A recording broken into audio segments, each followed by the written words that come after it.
All right, what's up, y'all? Crazy McKormik here. Um, I decided to go ahead and do this specific video. If you haven't taken a look at the title of this video already, this basically is a follow-up to the one-man crew versus Violent J story. A little bit of foreshadowing for everybody. For one, this music in the background that you're listening to is actually a video that One Man Crew put up on his channel. Kind of a scrapped thing for some of the beats that he submitted to Insane Clown Posse of what Yum Yum Bedlam could have possibly sound like. Curating some of the beats that he laid out to Violent J, and so you're going to hear this music throughout the background.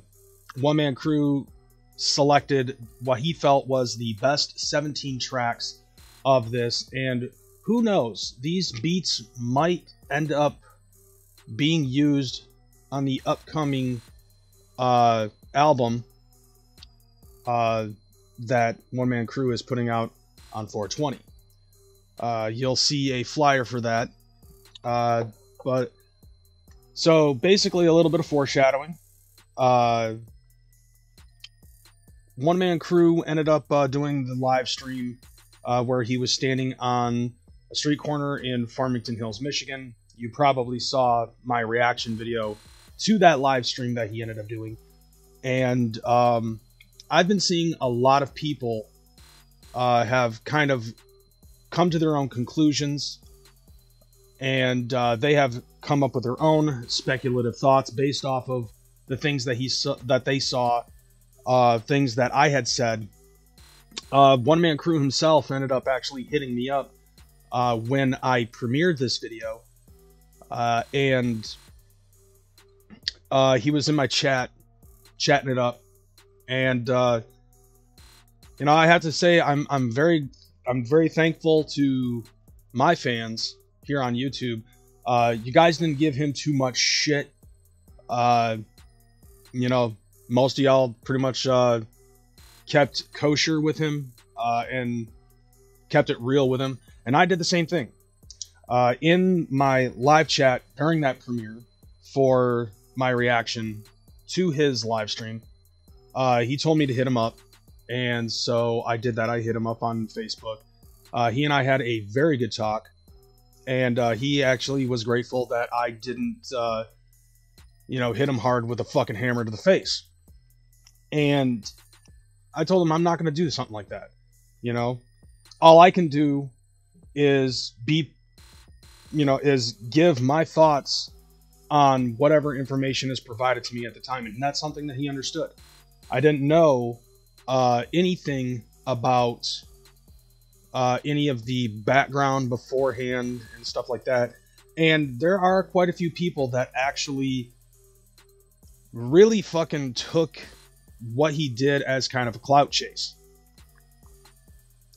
I, on the other hand, wanted to basically play both sides. I understand some of the frustration that he gets after further conversating with him, and I also understand the other side of things.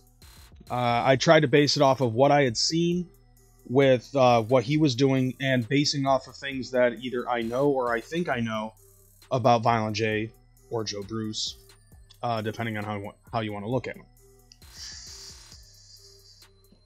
But One Man Crew was just so gracious to actually send me a couple screenshots of the conversations, not all of them, but I would say a few key factors for his side of the argument. And so I decided to actually put them up on this motherfucker on my videos, and because I figured it's only fair, you know, because I only saw that live stream and I made my own conclusions. And before I get into that, I definitely want to say that with this type of thing that had gone on, yes, Violent J did not even so much as fucking respond. There's a lot of shit that's going on in the world of Insane Clown Posse right now. Pretty much since the death of Laney, there has been a lot of people that have come out of the woodwork and have said a bunch of shit. There have been people that have been claiming that Violent J relapsed.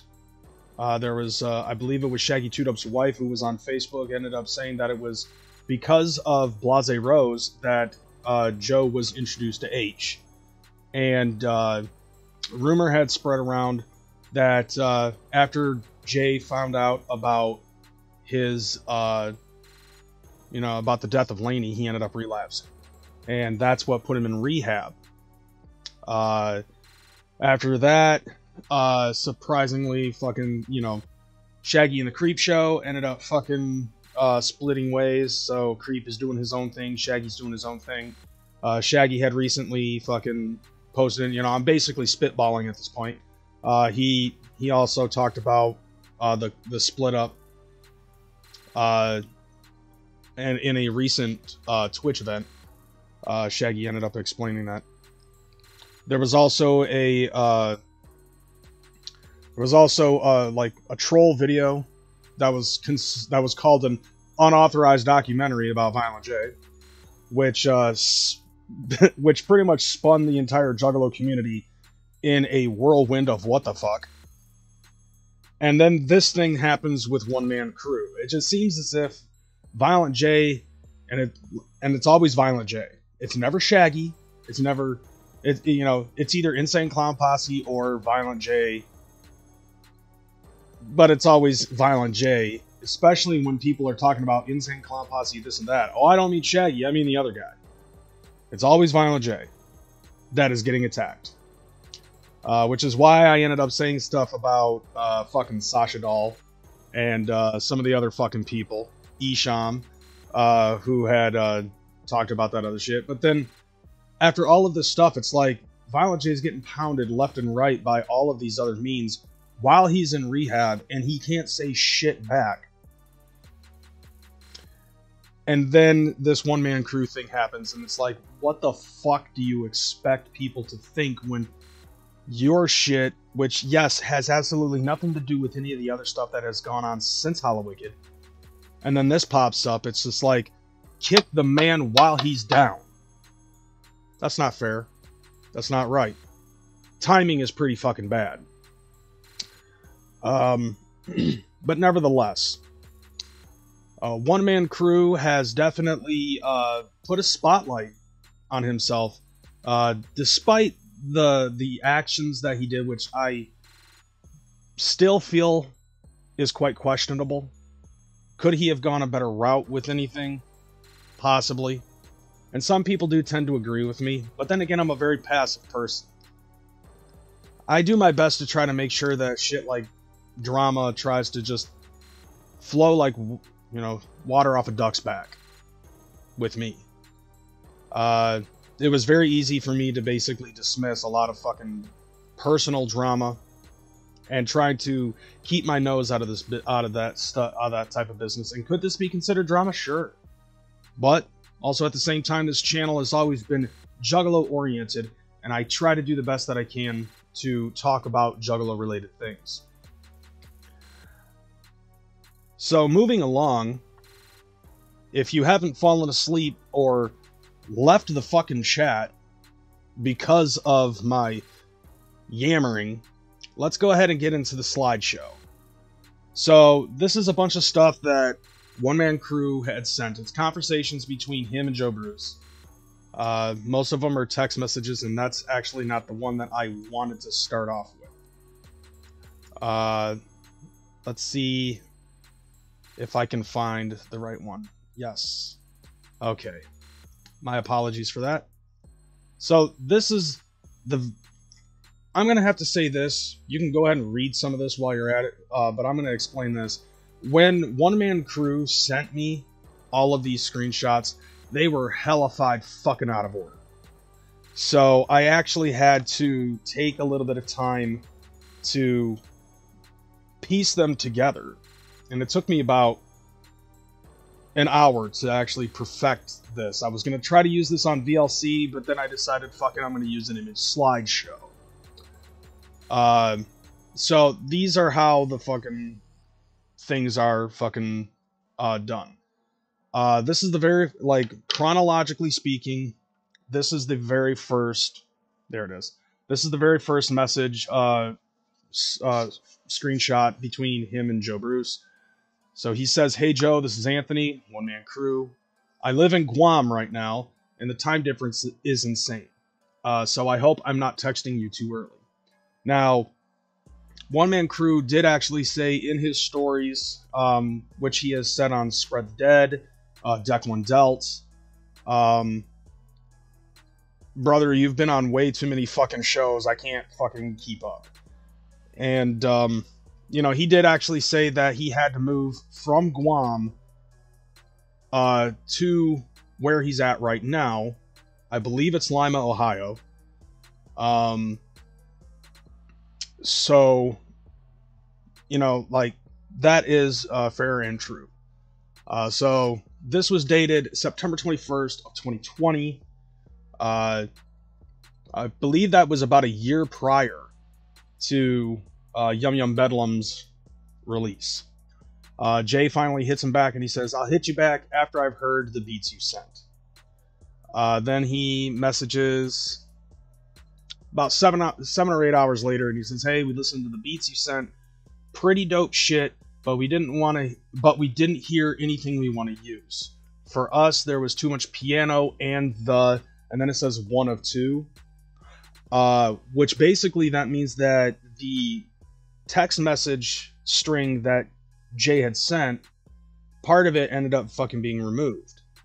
And it was supposed to... It's basically like, if you text too many fucking characters in a text message, sometimes this happens, depending on the type of phone that you use or the carrier that you're with. I'm not sure exactly 100% what that is. It could also be something maybe like fucking Apple to Android or vice versa, unless he's using a BlackBerry, which Jay is not really fully that technologically sound, from what I gather. But every once in a while it says one of two in some of the text strings that Jay sends, so I'll try to fill in as much of it that I can.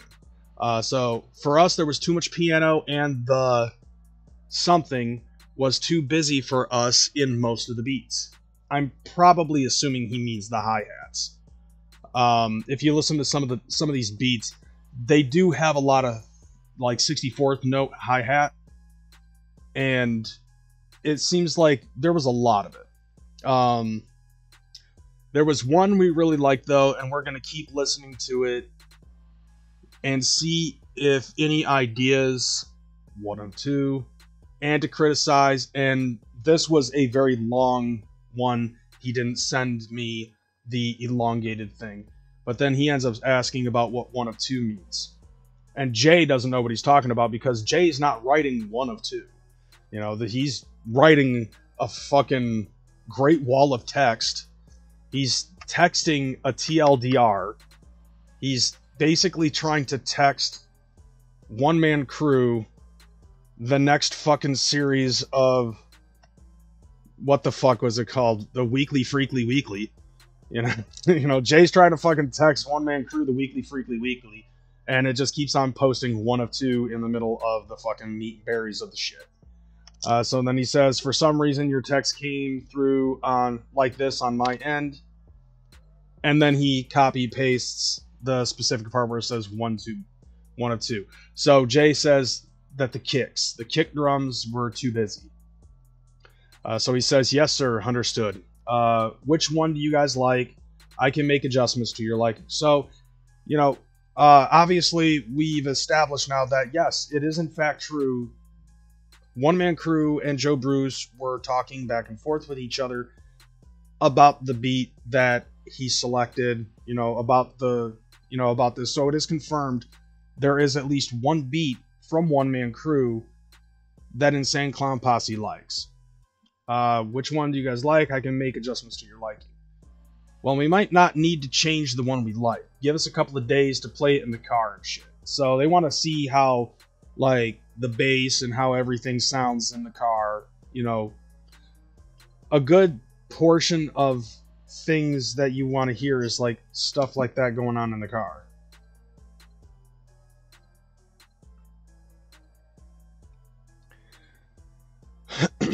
Let's see. So, Sweet. So he replies, Sweet. Is there anything I can listen to as a reference for what kind of sound you guys are looking for? And Joe says, our last album, Fearless Fred Fury, would probably be the closest to the type of shit we're into right now. Which is a lot of those, like, kind of things, you know, with the hi-hats and like that. You probably might or might not have heard. Yeah. You know, a lot of the shit that Straight Jacket used. I'd think, right now I'd think, or our Hell's Pit album. So, okay, so those are two very good albums. Hell's Pit is fire. So he responds in saying, hell yeah, I really dig both those albums. I'll listen to them again and start cooking up some new shit. Thank you so much for the opportunity. You know, so at least he's being grateful for the opportunity. The next day, Joe ended up having another string of great walls of text. And he actually is way too open with this one when he says, wow, I had a whole fucking long-ass message typed out, and I was just about to send you, but then I dropped my phone and accidentally erased it. It's all fucking gone. Basically, the message gave you mad love and props for making this awesome beat. Please, from now on, make all the beats you send like this, because in my opinion, that's where the heat's at. So, it's, you know, Jay's fucking excited about that type of stuff, and that's fine. You know, that's Joe for you. Joe is the type of person that we've all seen. He hears something or he thinks of something interesting, and he gets super fucking excited about something, and then it's either forgotten or it just fucking falls to shit. It happens way too fucking often. Once again, I'm going to have to fucking reference the Bloody Brothers for this. Wasn't that motherfucker supposed to be out in 1994, and we didn't even get a lick of that until they fucking signed Boondocks, and they're like, we need a fucking country rapper that likes to kill fucking things. We're gonna make you a scarecrow, David Hutto. And then they fucking did that, and they basically fucking turned David Hutto, Turncoat Dirty, into Boondocks, which basically was the fucking Bloody Brothers album, and then they fired... Then he fucking left the label, went to M&E, and they're like, okay, now we can make the Bloody Brothers. Man, fuck. And they're like, we're going to create the Bloody Brothers album. And it's a single. Okay. Anyways, continuing along. Yeah, I have my fair share of things like that. So Joe ends up saying this, and this is why Joe this is why I said all this, because in the following messages, Joe gets really excited about things. And as we'll read, check this out. Take your time and think about this, okay? This is where it starts getting interesting to me. Check this out. Take your time to think about this, okay? But this is the offer I'm gonna make you. It's not the greatest offer ever made by far, because we don't got the money. We once had, but we don't got the money we once had. But what this is offer, but what this offer really does for you is it helps set you up to make great money from others in the game. So this is Joe's pitch, okay? And this is what One Man Crew pretty much was talking about. I'll just get to it, man. But please don't just jump on it or pass on it all quickly. Don't make any rash decisions. Take your time to get things through. Here it comes. You could probably already see the gears in my head fucking turning at this point. This doesn't look good. So I propose that you give ICP the 4 ICP-18 track you sent last night, plus 3 more custom tracks that are just as dope as...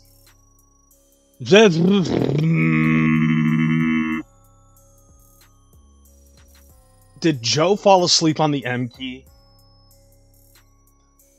But basically, he's 1 of 12, 4 tracks, totally for free.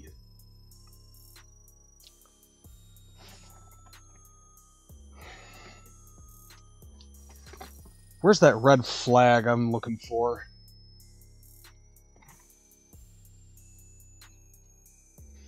This was a red flag, as far as I'm concerned. Joe hyped it up, and he said, ICP's first 4 tracks are for free. No royalties, no points, no publishing, none of that shit will be involved. We don't do deals that involve any of that shit ever anyways. Red flag. Red flag. Red as the fucking hatchet man on my couch bed. Red flag. Not with any producer. We only do what is called a buyout. Our shit is way too something to rack of points and all that shit. This really big producers like Dr. Dre and Timbaland asked for points and shit only because of something is involved. What that something is, I don't know. But this does not sound good. This almost sounds like I talked about this in a previous video. About how One Man Crew gave his shit for free. So I kind of called this out. He gave it away. And it even says on the thing, no royalties, no points, no publishing. None of that shit. In my other video, where I reacted to One Man Crew's calling out Violent J in Farmington Hills, you can go ahead and take a look into the comments, and there's a guy in there, his name is Jester Beats. And he said that he had actually been approached by Jumpsteady and Joe Bruce about his fucking producing skills. They did not match requirements on what they wanted. They had they couldn't correlate what they wanted. They both had very contrasting opinions about what they wanted. I'm assuming that Joe wanted to try to do some offer like this to Jester Beats, and Jester Beats said, no, I want the money up front. They ghosted him. They fucking left him on red at that point. So Joe continues, you can't do anything right now to make either one of those two things happen. I'm not willing to include either one of them as a guarantee. Those things you just mentioned come with friendship. We will just have to wait and see what happened is down the line, you know? I work with a lot of producers who I've never even met. Look, I don't want to sound like a dick at all, but if you've yet to work with a known act, then you need us more than we need you. I'm assuming that's what it says. ICP has no shortage of producers willing to make us beats, but you have a serious shortage of a multi-platinum rap acts willing to something your best. You know what I'm saying? He actually said it in a fucking text. Bruh. In 4 years, when your career is sailing sky high, and you're floating on a fucking cloud made from a bill of fucking goods. You'll look back and see how fair this deal is. Although it sounds pretty lame now. Anyway, after ICP has received the first 4 tracks free, ICP will then pay you $500 per track. Plus, there will be lots of other ways to make money with us.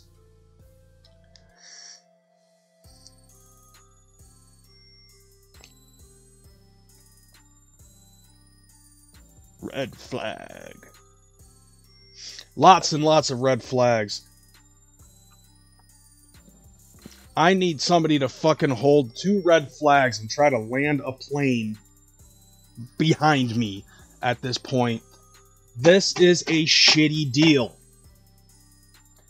Any producer who's worth their salt. Yes, I talked to a friend of mine who is a producer. My homie Androponics. He is the producer for Wicked Wood. And he even said that this was a shit deal. No producer should be willing to give away their beats for free. No matter how many dreams of grandeur Joe Bruce is trying to throw your fucking way. Let this be a lesson to anybody in the game who is producing beats. If you are approached by Violent J, cash in your pocket or no beat. This is the lifeblood of a fucking producer.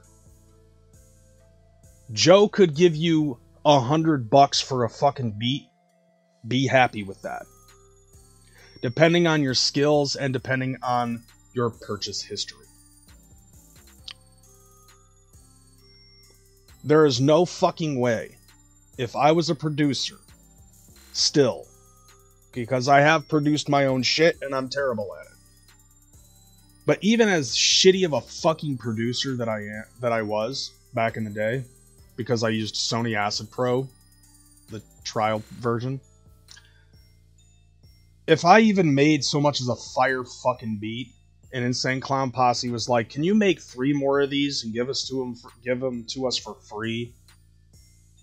And then any other track that's just as good or better, we'll give you $500 for each of them."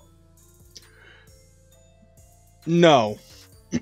But what this sounds to me is like the following story, the follow-up of the story. If things work out, and this is where I started to even question what the fuck One Man Crew was thinking. If, with 3 fucking underlines, if things work out, you could,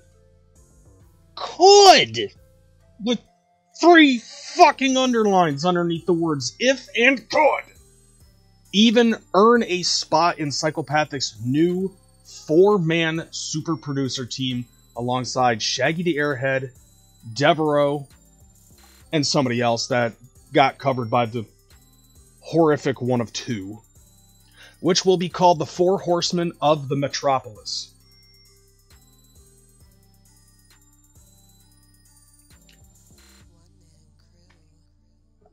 I think he was playing alongside his fucking wrestling thing. And be like, "Oh my god, I could be a horseman! Woo!" The team will be Psychopathic Records artists. Will start heavily one of 2 in the booklet of the new album. Psychopathic will be pushing this team and each of its 4 members heavily, because they will be each something, and together all types of brand new Psychopathic projects, such as mixtapes featuring Psychopathic artists, together with special guest stars and shit, and just a gumbo of freshness, similar to DJ Clay's old series of mixtapes. Psychopathic will also be employing the 4 Horsemen to remix several of ICP's most famous albums, like Hell's Pit. So this, keeping in mind, is based on 2 very important words that I underlined 3 times at the very beginning of this text message. If and could. Now, if you already know the story of the whole thing with One Man Crew, everything based off of what he had said is based off of those 2 words. If and could. But we'll continue. The 4 Horsemen will be hired by Psychopathic to do remixes of every song on famous ICP albums like Hell's Pit and Wizard of the Hood. The 4 Horsemen will also be throwing parties at the gathering and taking turns DJing. Look, there's just 1,000 things the 4 Horsemen will be doing for each other as a team and individually in the future. The biggest money-making thing for the 4 Horsemen will be the opening of their website. In the future, each member displays of beats for sale.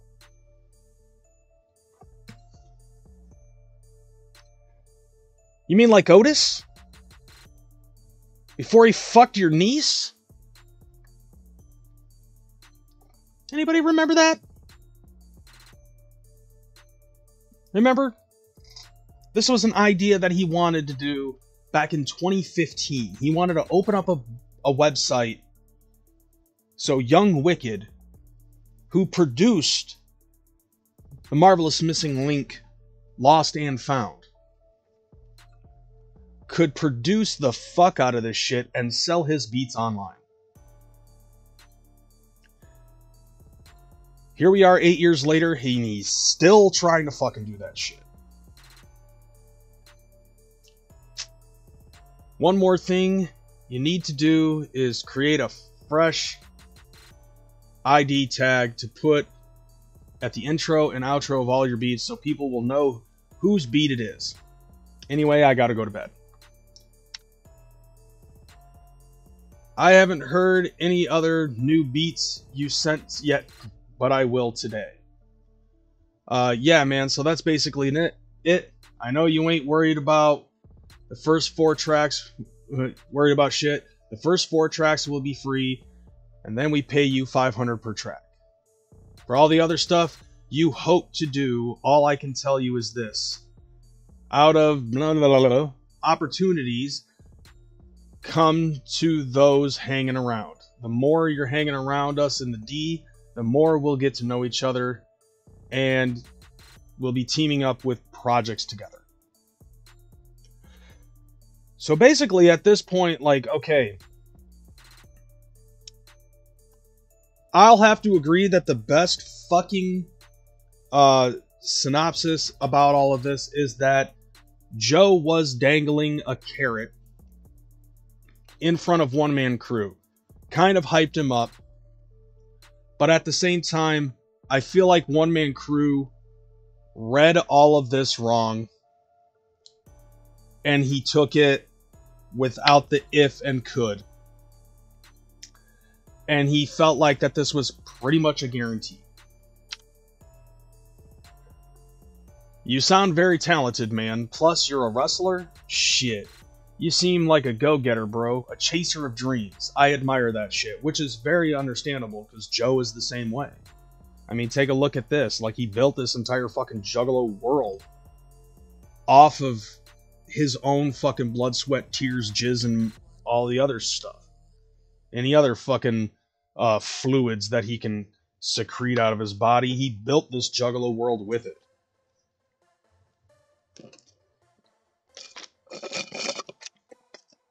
It just took a lot of fucking work promoting the fuck out of his shit back in the day. And I can understand why Joe would admire the type of person that One Man Crew fucking is, because One Man Crew, I mean, he's a rapper, he produces, he's a wrestler. God only knows what other trades that this Jack can fucking do. How old are you? You could be a huge asset to our company, man. I hope you come back to Lima, because you sound like a perfect fit up here, man. We'd be honored to have you. This beat is fire. once again, like, he's kind of fucking bulking up One Man Crew. So in one sense, I guess I can kind of understand why One Man Crew would think that what Jay is basically telling him is a guaranteed thing. Towards the end of that same month, he ended up fucking hitting up Joe, and he said, "Hey man, I want to thank you and your brother for showing me love on You Produce ICP. Thank you so much. That was so dope of you guys. I am humbled and eternally grateful." Jay hits back and says, "Dopeness, homie. You got talents, my man. I'm truly honored." A couple months go by, and Joe ends up sending him this. "Sounds good. I like this one. What I need you to do for me, bro, is send me all the beats you made exclusively for ICP, okay? Like, ever since you started targeting our sound for me, I need all them beats to be sent again. But send them all to this address. The guys and I need to sit and have a powwow and really listen to them all again. Thanks, bro. P.S. By the way, homie, LOL. Please take no offense, but your ID tag sucks. Listen to the way the producers Devereaux and Mike Will made it do their ID tags. They are short and in the music. They play one time. Yours is too long and it's right at the intro, and nobody is gonna use that on their album. They will cut out right off. Seriously, man. Listen to any beat from Devereaux or Mike Will made it and come up with a short little 2-second ID. Which, yeah, that, Devereaux, Devereaux, or Shaggy the Airhead on the beat. And it sounds like it's actually part of the fucking song. But let's be honest here. ID tags, I mean, that's definitely like trap shit. I still to this day feel like that ID tags do not belong in a Joker's card, but I'm not the one producing the fucking shit, and I'm not, I'm not the one that's directing on these albums. That's just my personal opinion. But it's okay. It is what it is. So he just basically goes on and on and on and on about this type of shit. Let's see. You need something like that just in the same spot on your beats if you want to make a name for yourself. I'm trying to help you, bro. That's it. You ain't gotta listen, that's for sure. I'm just telling you how most in the industry normally do it. Advice, take it or tell it to go fuck itself. Your choice. Much love, homie. Your shit's sounding doper and doper, man. Good job. We appreciate you. And then, I assume a couple months go by. Because in interviews, One Man Crew has been saying that these motherfuckers didn't talk to him for quite some time. This was like the last thing, I guess, that Joe had sent. Up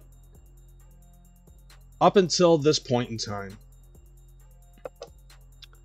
One Man Crew ends up getting his ducks in a row, and he moves from Guam back into the States. And he sends Joe this text message. I'm in Detroit. I don't have a SIM card in my phone. Where should I go to meet you guys to talk about work? Or who should I call? I still have your number, but I couldn't get through on the motel phone.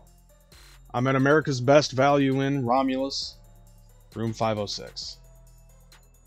Joe hits him back and he's just like, what the hell are you talking about? I don't talk with you about work. What work?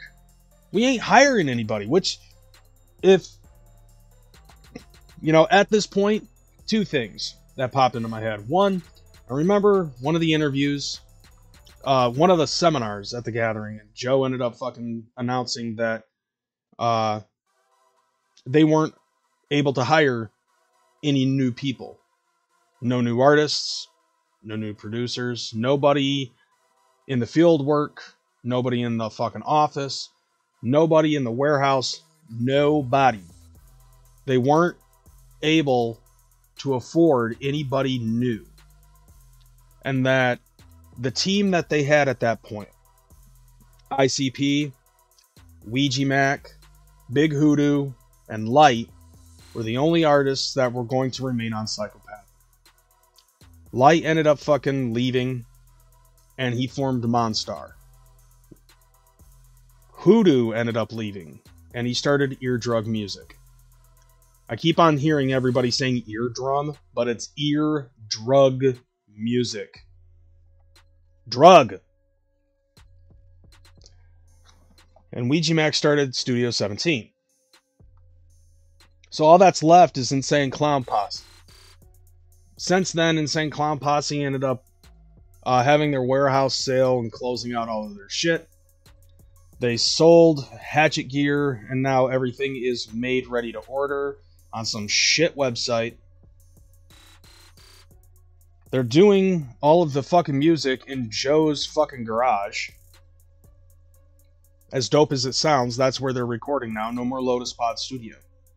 No more Psychopathic Records headquarters, as a matter of fact. It's no longer in Farmington Hills.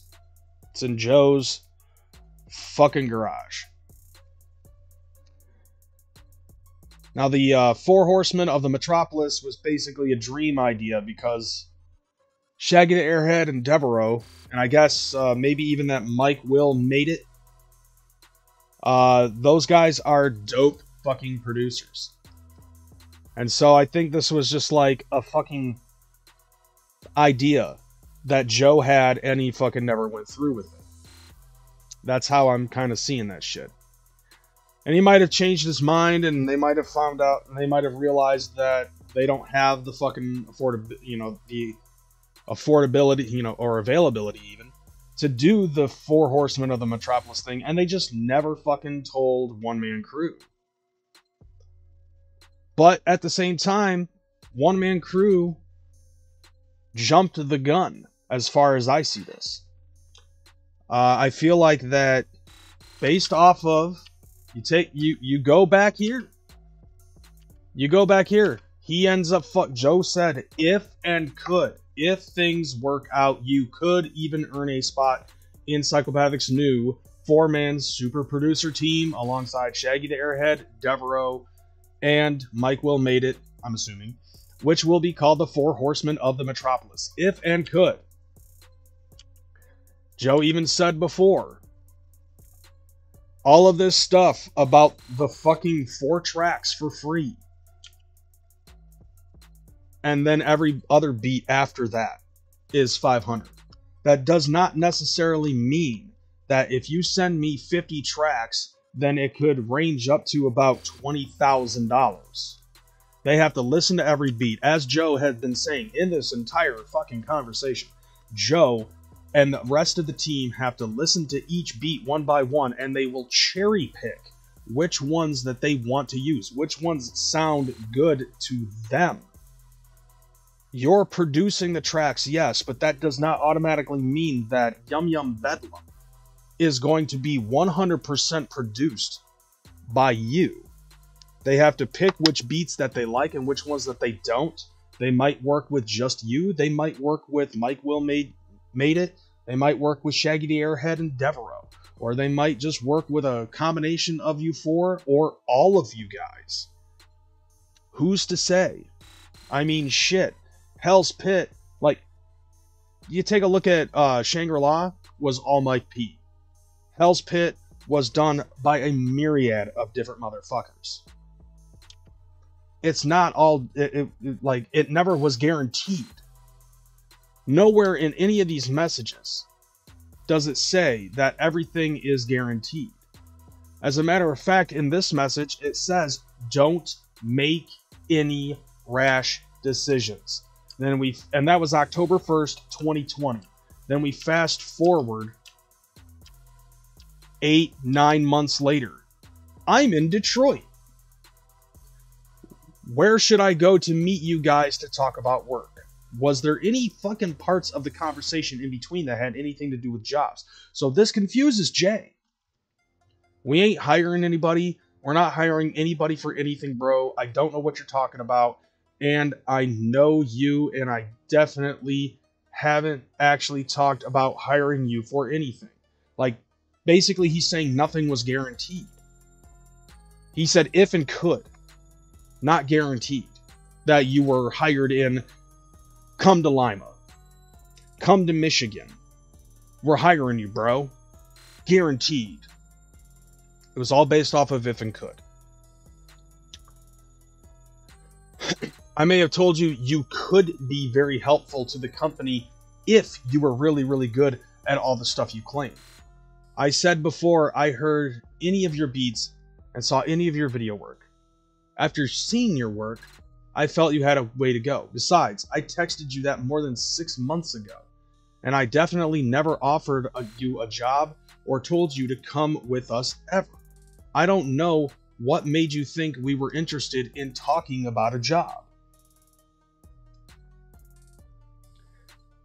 Now, Joe is basically at this point trying to tell you, look, this was all based off of if and could. And he told you 6 months prior to this specific text message that you know, like, needed to do more stuff, I guess. So, it's like, what the fuck? Strange how this fucking music that I'm listening to really fits the feel of everything that I'm fucking talking about. Now, what you ended up saying is that Joe dangled a carrot in front of you, and then when you told him that you were in Detroit for work, he acted like he had no idea what the fuck you were talking about, like as if he was trying to gaslight you. No, you made a rash decision based off of if and could when he told you not to make any fucking rash decisions. I think you read the fucking message wrong and you didn't get the gist of what Joe was fucking talking about. And then you ended up saying, you straight up told me that there are 1,000 ways I can make money with you guys and that I would be a huge asset to your company. You told me to bring my ass back over here. I took you as a man of your word and uprooted myself from a perfect life. I always follow through with what I say I'm going to do. I've worked really hard for almost a year making over 50 custom beats for you. You're making money off my shit, so I think you could at least do is not treat me like a fucking jabroni. Like I said, okay, you uprooted yourself from a perfect life living in Guam to doing basically a pretty rash, impulsive decision. He said there was no guarantee on anything. He said if and could. Those are two important things in that fucking conversation. And you misread that from what I'm gathering. And you ended up saying that, you know, you made it come off in your fucking argument that it was like guaranteed shit. And that when you came to Michigan, he fucked you off. And now, once again, we're back to the fucking thing about you're making money off of my shit and I deserve royalties. Let's go back to that fucking conversation where Joe was talking about, no, you give me 4 free tracks, and then anything after that that we select, we will give you $500 for each track. You agreed to a pretty shitty deal, and you jumped the gun on that. And I'm assuming, and I'm very sure that by now you realize that this was a fucking shitty deal. Joe sold you, like he's done a lot of other producers in the past, what in your business is called a bill of goods. I know you've heard this fucking carny talk. Because I heard it from Jim Cornette, and I knew exactly what the fuck he was talking about. Because that's exactly what it is. And I see that you're also using fucking, you know, Sheiky Baby's fucking wording right there. Fucking jabroni. And so now, because of all of this, you're just standing in front of street corners yelling, fuck the Violent J! You no good piece of shit! Cocksucker motherfucker! I hate you forever. I don't do a very good Sheiky Baby. You want a good Sheiky Baby? Go to Juggalo 972. He's got a good Sheiky Baby. And anyways, yeah, so basically, like, Joe sold you a bill of goods, and you fucking took it. Out of the desire to want to work with your fucking heroes, the Insane Clown Posse, and be able to make beats, and you even thought that making 50 beats was guaranteed that they were going to use them all. And that you were going to be fucking rolling in fucking bands, bro. And no, that's not how it works. I listen to a beat, if I listen to a beat, if I don't fucking like it, then I'm going to ask my producer to fucking change it up or give me something different. I will not buy something if I don't like it. And Joe wanted 4 free ones. I mean, basically, if you really think about it, with this entire fucking project for Yum Yum's Lure, Yum Yum Bedlam, and the 3 Seeds of Bedlam, they're going to be working with a lot of fucking different beat makers. Because they already have you. They have Devereaux, they have Shaggy the Airhead, Kuma did a remix. Mike Will made it, maybe. They might have something else from Mikey Clark. Mike Pewall. Whoever the fuck else. But Joe ends up saying, you're out of your mind, bro. Straight up, you just talked me out of using your beat on my new shit. I never told you like that. I never told you shit like that. How could I hire you without even seeing your video work? Which, by the way, he wasn't even hiring to begin with. I'm making money off your shit? I'm being img you. I'm assuming he meant to say I'm giving you more recognition than you've ever had in your life, making beats I picked all 3 out of the 50 plus you made, and I haven't even heard any of the last probably 35. I had a bad feeling about you. Now I know why. See, at this point, you jumped the gun, and now Joe thinks you're crazy.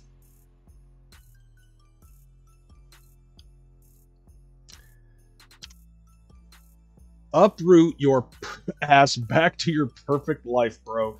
You got a fucking screw loose, bro. I haven't even spoken to you about anything at all after I heard enough of your beats and saw just one of your videos. Anybody with some sense would have known nothing like that is happening based on the fact alone that I ain't said shit like that or even called you back at all in over 6 months, bro. I mean, come on, how serious are you right now? I mean, come on, are you serious right now? I've been in this business for 30 years. Big dick swinging. You know, that's the same equivalent as, Juggalo's being like, I've been down for 25 years, and I know this about them, and I know more about you. I know more about them than you know about them, and I have all the fucking merch in the world, so I have a bigger dick than you. You know, a lot of jugglers are like that. I've been in this business for 30 years, and I ain't ever had nobody come here off some shit we texted about a year ago, and before I even seen your work, and I haven't said a word about it since I seen it. Are you blaming me for you being here? Man, you must for real be out of your mind. I mean, what you do? Tell your wife you had a job guarantee? Man, he is fucking hammering you hard at this point, bro. And he is kind of like, now he's being a dick about it. Did you even tell her we ain't spoke at all in 6 months and I haven't breathed a single fucking word about hiring your ass ever since I saw all the shit from back when I first initially asked you to let me see what you can do a year ago? And you thought you had a job? Get a fucking clue, bro. In One Man Crew's defense, I do feel like that is kind of a poor business practice on Joe's part to not even so much as fucking hit up the homie and say, look, man, we listened to some of the stuff that you provided for us and we're not feeling it anymore. We're sorry, but we're not going to be able to work with you. Joe Bruce, is it that fucking hard to give so much as a fucking phone call to say this type of stuff? Or to at least update somebody on your pitch perfect fucking idea of the 4 horsemen of the metropolis and be like, done and done, bro. Like, we ain't doing it. Shit fell through, and Instead, you know, you ghost people. And I don't care what your excuse is when it concerns that. That is just flat out fucking rude. When you're trying to find people to work with, I find that to be fucking rude. Let this be a lesson to any other future producers out there who want to work with Joe Bruce. It's not enough to fucking do stuff with your heroes. You're not going to get massive amounts of clout to be like, I sold Insane Clown Posse a beat. How much did you get for it? Nothing. Are you fucking stupid? These guys, as far as I know, they fucking rack in some money. Merchandise sales. They got merch out the ass. They got fucking album sales. A fucking dedicated fan base. They make their fucking money. If they can't fucking scrounge up $500 for a beat, the first fucking beat, it ain't worth the time. Just like Jester Beats. Jester Beats said, no, this is what I want out of it. And then they ghosted him. Haven't talked to him since. And they were fucking hot off his nuts about the fucking beats that Jester Beats was making. So the next thing he ends up saying is, suck my dick, you fucking retarded monkey. Please introduce yourself to me one day so I can beat the fuck out of your bitch ass. You make me sick. And so that was November 29th of last year. 36 hours before the live stream. I'll meet you on the corner of 10 Mile and Power Road on Sunday at 12 o'clock noon. If you really think you can kick my ass, I'll give you the opportunity. I'll come to Farmington Hills and meet you there. No guns, no weapons, no homies, just me, by myself, no police, no pussy ass bullshit. If you're a real man, you'll show God. Because I guarantee you that I will be there. No, bro. So, I can understand you being upset about the fact that Joe told you to suck his dick and he called you a fucking retarded monkey. But is that really something that's worth all of that trouble? I believe there was somebody who recently ended up saying in my fucking comments section for the live stream that it makes no fucking sense. Like I said in my video, that, you know, if Joe actually did show up, y'all fucking beat the shit out of each other in this fucking street corner. There's tons of cars fucking passing by. I can guarantee you that at least one person is going to flip the fuck out, not know what the fuck is going on, out of context bullshit. You would have gotten the cops called on you. You would have gone to jail. And you were the one who fucking showed up first. You were the one who initiated this shit. You were the one who fucking went there to fight. So you probably would have gotten in trouble for that.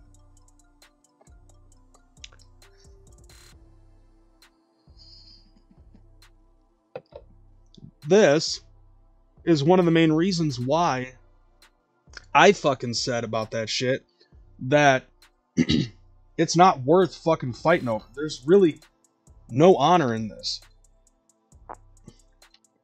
Now, you said up and down in that entire live stream, you've said up and down in every fucking interview that you've had about all of this shit, you don't care about the fucking money. However, the money keeps on getting fucking brought up.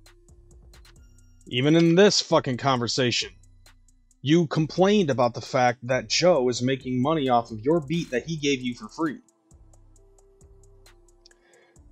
Joe told you 4 beats are free, no royalties, none of that shit, no points, no nothing. The 4 first beats that you give him and he selects are free.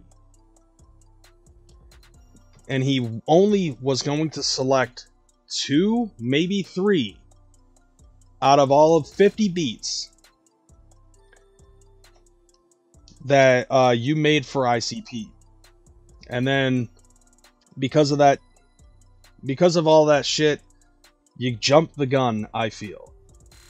And you moved to fucking the States from Guam on an if and a could. However, I will say this though, at least the law of attraction kind of works for you in your favor anyways, just due to the fact that this lit a fire up underneath you. Now, you also ended up saying that, you tried playing nice with him for a year, and the nicer you were, the bigger dick he was to you, and which eventually led to that message. And that was like the boiling point. However, you didn't let all of that shit go to waste.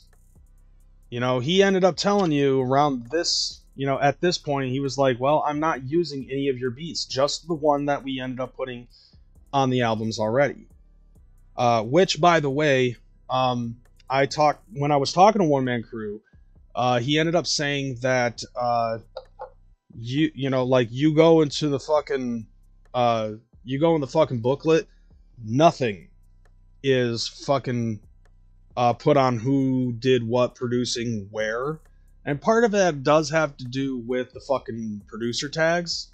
However, if you go on Discogs.com and you do a search for Yum Yum's Lure, that right there shows that Bewitched was in fact produced by One Man Crew.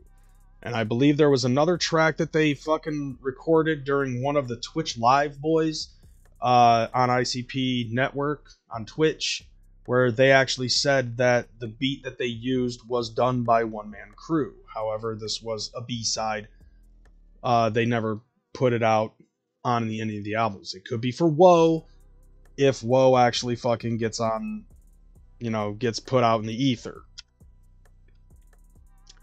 And like I said, the law of attraction was still in your fucking favor. Instead of fucking sitting around, with your hand up your ass, you decided to actually do some shit about this. Now, this is kind of iffy on my part just because of my personal beliefs with a lot of stuff that's been going down since 2007. But at least you didn't let it go to waste and you actually fucking did this shit. Keepers of the Crypt, the Astronomic Dr. Chronic, featuring Twizzler, ABK, Blaze, Boondocks, ROC, Gmoski. You also ended up saying that it also includes Mars and, for some reason, the Joker. All of Insane Clown Posse's fucking enemies in this whole beef and debacle and bullshit that's been going on.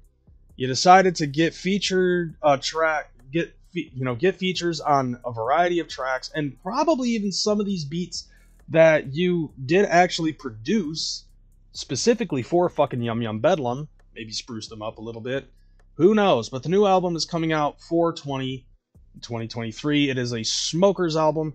And if you look at this, you can definitely tell that it's designed to look like a Joker's card fucking pot leaf. Which, by the way, was done by the homie 4A2 Graphics. As soon as he sent that to me, I was just like, who drew the fucking Joker card, the Smokers card? Because I know that art. Because 4A2 has done art for me as well. So once he said that it was 4A2, I was like, he's the homie. He draws good shit. If y'all want some good fucking quality art, hit up 4A2 Graphics. He's on YouTube. Catch him on a live. Follow. Speaking of which, yeah, subscribe to One Man Crew. Also subscribe to the homie 4A2 Graphics. Catch him on a live, and maybe ask him for some art. He might, you might be able to hit him up and do that shit. But that's how I'm looking at it at this point.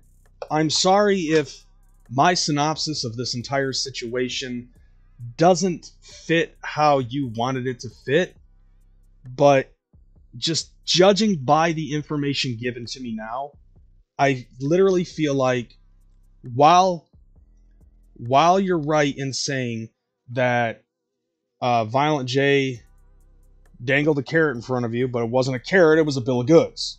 And he dangled a bill of goods in front of your face, and you took it. gave him a slew of free fucking beats. Now, I doubt that he's going to use any of those. He's not even probably going to make anything sound similar to them. But you did actually fucking come to the States on a whim and a dare in the hopes of what he was saying on his if and coulds was in fact a guarantee. And that's what led to all of this. It was your mistake of assuming that what he was saying was set in stone when it in fact was not, apparently, according to what we had read here today. And then that's what all of this started on. And then you also added in the situation with the money. All because you wanted to work with your heroes.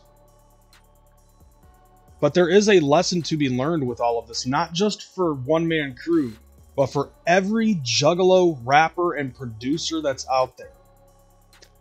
Do not fall for that type of shit.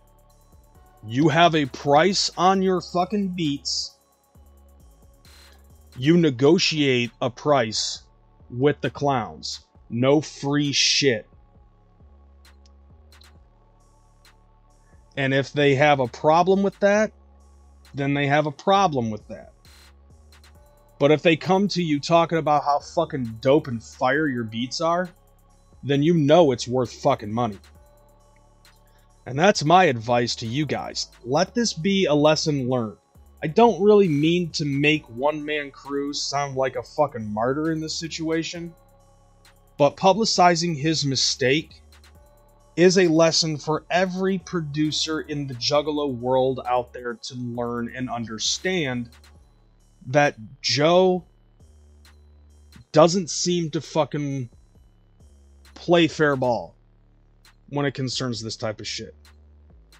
So unless he hires you with a fucking hourly rate or has you write down a fucking contract, do not sell your shit for free. You have a price. It's either X amount of dollars under the table, cash, or if he really likes you, make sure that if he offers you a fucking spot, there is a contract involved. And make sure if there is a contract involved that you read this fucking contract, because just like any other fucking music industry, they will probably try to figure out a way on how to snake you. And I'm just saying that for the good of everybody that's out there. No hate or anything like that towards either of these parties, as far as I'm concerned. I told One Man Crew that regardless as to whatever happens at the end of it, when I read these things and I fucking come up with my own thoughts, I have no ill will towards him. I'm not doing this to try to fucking attack him or any of that shit. This is just my logical thinking. So with that being said, I'm Kreyz McKormik. Thank you guys for being here with me. I'm out this pitch. Deuces.